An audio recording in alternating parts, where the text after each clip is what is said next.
Refreshing, isn't it? The feeling as you quench your thirst, as you go on with your daily chores without worrying or caring that you'll run out of tap water.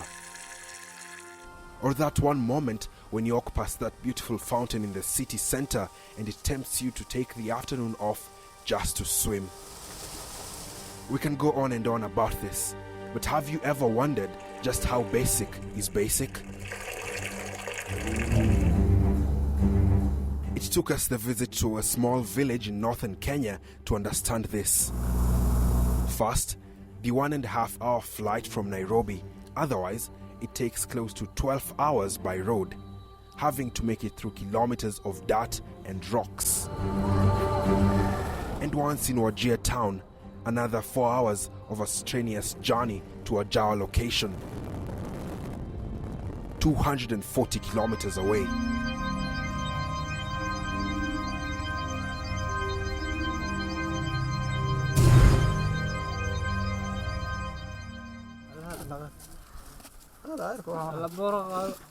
And we got there just in time when the young men in the village were assembling for their evening routine, and they would not let us rest. Armed with their improvised water buckets, they lead us into the night.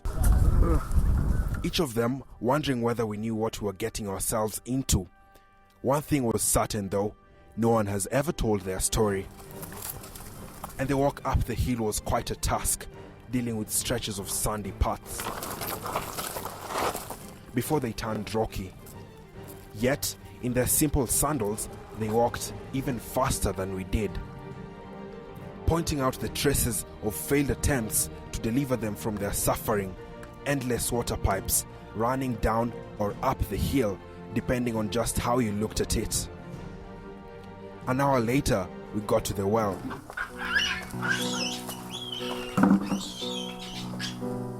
And we were welcomed by the sound of monkeys, evidently disturbed by our presence. Baboon monkey. Baboon is very aggressive. There was no time to waste though. The young men knew too well that they had to fill up the nearby water pan to be used by the animals the following day. And there it was, the path leading into the only source of water the people of Ajawa have known since their forefathers. First, it was the thought of going 30 meters into a cave at night. Then, the sound of the bats' wings flapping and the sight of them hanging on the walls.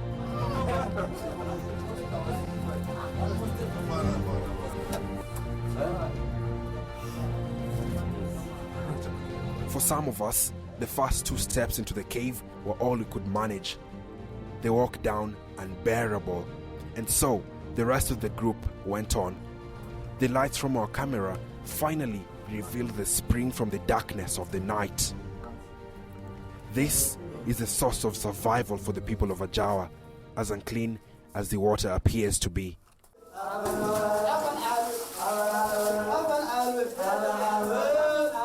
And the process begins. All 15 of them lined up and systematically passed the water.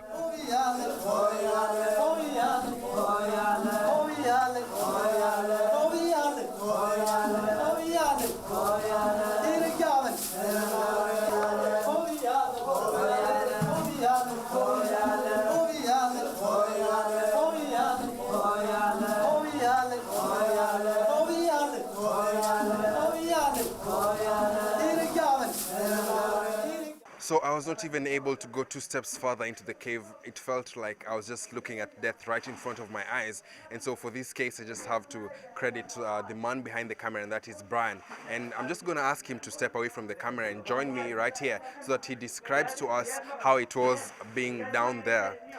You managed to go right till the bottom of the cave. How was it like for you? Yeah, it's a bit stuffy because it's a tiny place, and I was with the other guys, but they seemed happy. They seemed fine doing the job. They looked like they enjoyed it. So if I asked you to drink that water, would you drink it? How did the water look like? It doesn't look dirty. it does not look dirty. So, but the guy at the beginning is standing inside the water, so it'll be a bit tricky for me to drink it just yet. Yeah, the song of singing is just a sort of Somali language, which is meant to encourage the people who are doing the work. Otherwise, the work will be boring. Yeah, the word is that the cows are to be brought ready to be given water, so don't be demoralized. Just continue with the same spirit.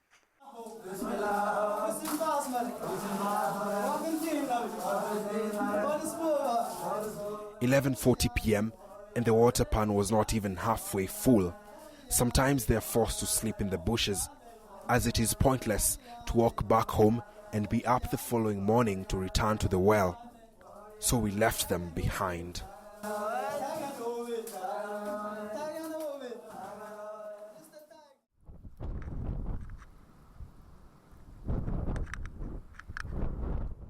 "8 a.m. the following morning, and the village was deserted, except from a few of the elders catching up on local news at one corner. Otherwise, all roads led to one place, the well. Abdi, the only boy in his home, said he was up by 5 a.m.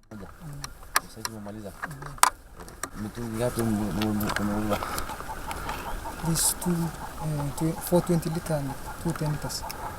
Yeah, livestock and familia. Hii maji mmetumia? Ndio. Mtaichemsha ama mtatumia tu hivyo? Tunatumia hivi. Tunatumia tu hivyo. Haina ugonjwa yote. Sometimes kuna homa kali inazuka. Once we got there, time was on no one's side. All the women rushing to scramble for water.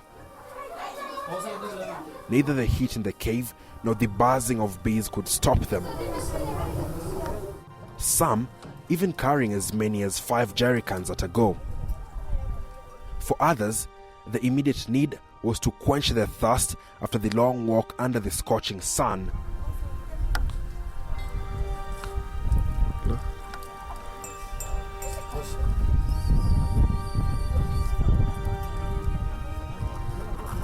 Maji ya mfereji labda nimeona Kenya, lakini sijawahi kuona hapa.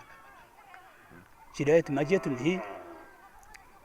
Ajawa ni miji. Tuna shule, tuna hospitali. Yote tumejenga maji ya hospitali na shule, yote tumejenga maji hii. Tunapatanga shida saa zingine, unaona wakati maji ikiwa ukame, hii maji inakuanga kidogo sana. Alafu kila mnyama atakuja kutegemea wapi hii maji. An improvised stretcher made from sticks and the traditional Somali kikoi is always on standby in case any of the women collapse, and they will have to be transported all the way back to the village for medical attention. They say others do not make it. Looking on at the activities of the day was Ahmed Omar, still pained by the death of his nephew. Walikuja hapo usiku manane kama saa 8 usiku kutafuta maji. Saa hiyo ilikuwa ukame sana. Binadamu, wanyama pori na mifugo yote tulikuwa tunashindana hapo. Saa hiyo watu walikuwa namna hiyo. Alafu kijana akisimama hapo mahali ambayo inaanzwa kisima mdomo yake. Wakati huo nyani amekosa nafasi ya kufika mahali ya maji. Usiku mchana binadamu ilikuwa namna hiyo, wanashindana.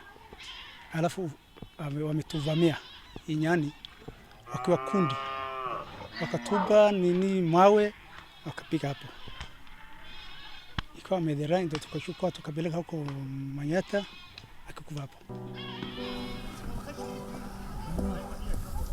It was not by chance that the monkeys chose their favorite spot on top of a tree that is right ahead of the well, the perfect position to strike when it is too hot. Back at the village, some women like Fatma prefer keeping away from the well as much as they can. Having miscarried her baby, the painful memories still linger.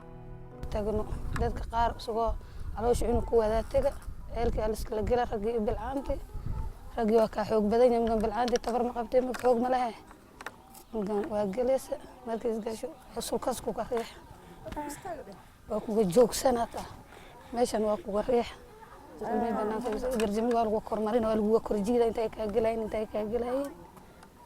unugi marka banaanka iskaga soo dhaca naagda unuga caloosh ku wada banaanka iskaga soo dhacay kara. But village elder Abdi Noor says the struggle, injuries and deaths were inherited from their great-grandparents when few pastoralists settled in the area back in the day before the village grew to what it is today. Mama anaweza kuondoka asubuhi saa 1 asubuhi. Kurudi kutoka hapa atakuwa asubuhi yake nyingine. 24 hours. Anakuja na mtungi mbili. The entire population in Ajawa spends most of their day worrying about water supplies instead of focusing on their developmental issues, he says. Furaha yangu ni kupata maji ya kutosha. Furaha yangu ni kupata bohol hapa ili tupate maji. Hiyo ndio furaha yangu. Kwa sababu nyinyi mnajua hakuna maisha bila maji. Hakuna maisha bila maji. Nothing else matters in this part of the country except that very basic need that is water. And all the residents of Ajawa want is for someone somewhere to finally hear their plea and deliver them from their 57 years of struggle. Our next stop would see us back in Wajir, at the county government office, to try and get some answers. Governor Ahmed Abdullahi says the water problem is not unique to Ajawa, with his government spending at least 1 billion shillings per financial year on drilling boreholes and water table surveys. The first 1 year, we drilled 58 boreholes. Of those, about 36 had good water, good yield. The rest either had water that was not worth pumping out because it's too small, or were dry, or water that was not fit for consumption. Ajawa, for instance, has no underground water potential. So last year, what we did, and it was one of the first ones I remember, we did a pan for them so that at least rainwater collects, because there's a lot of rainwater in those hills and mountains when it rains. Tunashukuru hawa kwa hiyo. Baada hiyo bado tunatarajia hawa wafanyie sisi tubate kwao permanent water source. We have in our plans a borehole for a place called Bosicha, which is 7 kilometers from Ajawa. And if we find decent water there, the idea is to pipe that water. In agreement with the governor, Ibrahim Sanei, the Member of Parliament for Wajir North, in which Ajawa is located, however, says there may be faults in the surveys done. Attempts to drill boreholes have been futile.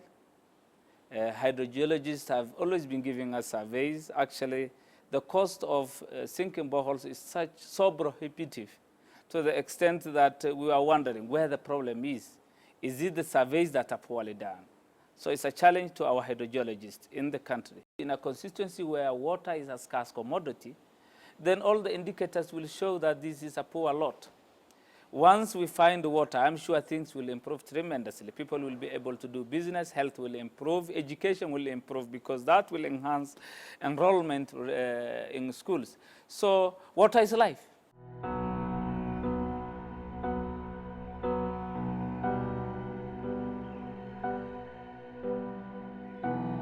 Until their leaders keep their word, the people of Ajawa will have to go on with their lives.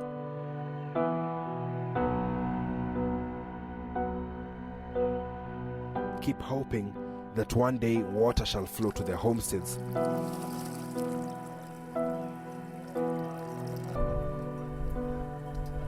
That one day they will be like the other Kenya.